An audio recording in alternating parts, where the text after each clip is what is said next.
Here at SourceFed, we don't discriminate against any type of news. If it matters to us, we're gonna write about it, even if it means talking about Lindsay Lohan's new accent. And since we cover so many different categories of stories, it's always interesting to look back on the year and see what stories you guys cared about the most. I'm Steven Suptic, and this is a story of stories, specifically the top 10 news stories of 2016. Starting off with number 10, we have teenager blinds himself with duct tape challenge. No clickbait here, the guy in question literally duct taped himself for a YouTube challenge. He tried to escape and blinded himself while falling into the side of a window frame. There was even a GoFundMe page for his eye surgery in which many of you guys showed your support. You said, "I challenge people to stop being stupid." GoFundMe for this idiot? Darwin is rolling over in his grave. Moving on to number 9, we have Google saves baby's life. So in a nutshell, this is a heartwarming story about a baby born with half a heart and one lung. That's not the heartwarming part. The parents took the baby to a fantastic doctor that used Google Cardboard and an app called Sketchfab to create a 3D model of the baby's heart. The doctor used the 3D model to fix the baby. I honestly still can't believe how smart the doctor was that helped the poor kid. They used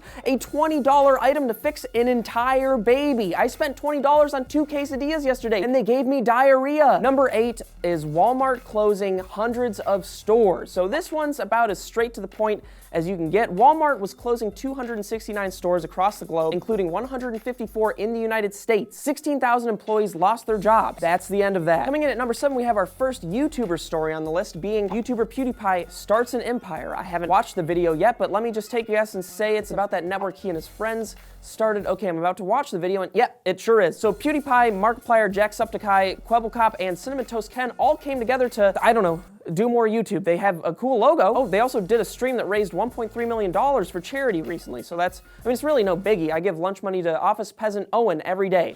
All right, Owen, here's your allowance for the week. Take it, do whatever you want with it. Just no cigarettes this time. Number 6, we have another YouTube story, this time being YouTuber Ray William Johnson sued. This story actually hits pretty close to home because Ray William Johnson was sued by Jukin Media. I myself have had videos claimed by Jukin, videos I looked at and thought, how is this not fair use? But they settled out of court in favor of Jukin Media, so all my beef is squashed. And Jukin, you can claim any video I own, just please do not sue me. The 5th biggest story of the year for SourceFed makes me question what you guys are really interested in. Then I remember these types of videos are why YouTube exists. YouTube was made for sex. The internet was made for sex. We're made for sex. So in the story, some dude got a blowjob at Denny's from an employee. I completely understand this. Everyone knows if it's past 12 a.m. at a breakfast place, weird shit happens. I was at an IHOP in Wisconsin at 1 in the morning and some dude in a leather jacket got in my face and screamed the alphabet at me. And with number 4, we return to YouTube news again. This time we've got the Fine Bros fiasco with YouTubers. The Fine Bros, it upset the internet. A little known fact, William Shatner worked at The Office for a couple months doing our metadata, which is why that was the most poorly worded title of all time. So if you don't remember what happened with the Fine Bros, they tried to copyright the word react. They made it out to be some service for YouTubers, but the internet was not having it. They lost over 2 million subscribers, which honestly was probably just a drop in the bucket for them because most of those people probably didn't watch their videos anyway. The 3rd biggest story of the year for SourceFed is Justin Bieber and Selena Gomez fight on Instagram. So JB was mad that people were talking shit about him and his new girlfriend after breaking up with Selena. He threatened to make his Instagram private. Selena said that if he can't handle the hate, then stop posting pictures of your girlfriend. Don't be mad at your fans. Justin responded, "It's funny to see people that used me for attention and still try to point the finger this way. Sad.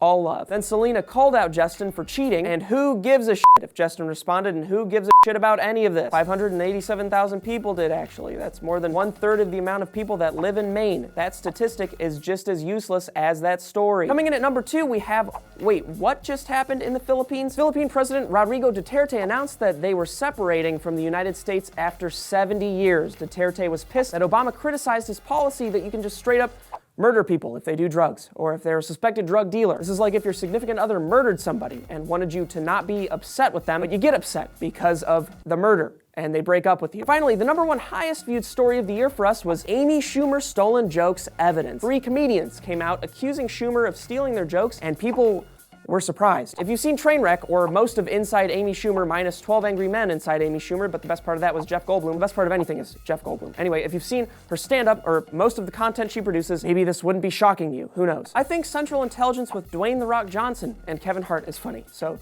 take what I say with a grain of salt. So this has been a SourceFed year in review for the biggest stories of 2016. I'm Steven Suptic, and this is my friend William Gentworth Haynes. He works on the channel People Be Like and is hosting an awesome mini-series where he teams up with internet friends like Lee Newton, Jake Roper, and Matt Stefanina to test drive their careers. Just to make it abundantly clear, these are his internet friends only, not his actual friends. None of them hang out. So make sure to check that out over on People Be Like, or simply click on the link in the description. Did I say that I'm Steven Suptic?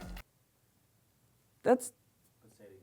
I'm Steven Suptic. Welcome, future cosplayers. We've got everything prepped for you so you can make your cosplay as quickly as possible. I get a belt? Uh-huh. Now for a few $100s more, you can upgrade that ocelot to a mausoleum. Not necessary. Fine. Have you considered cremation?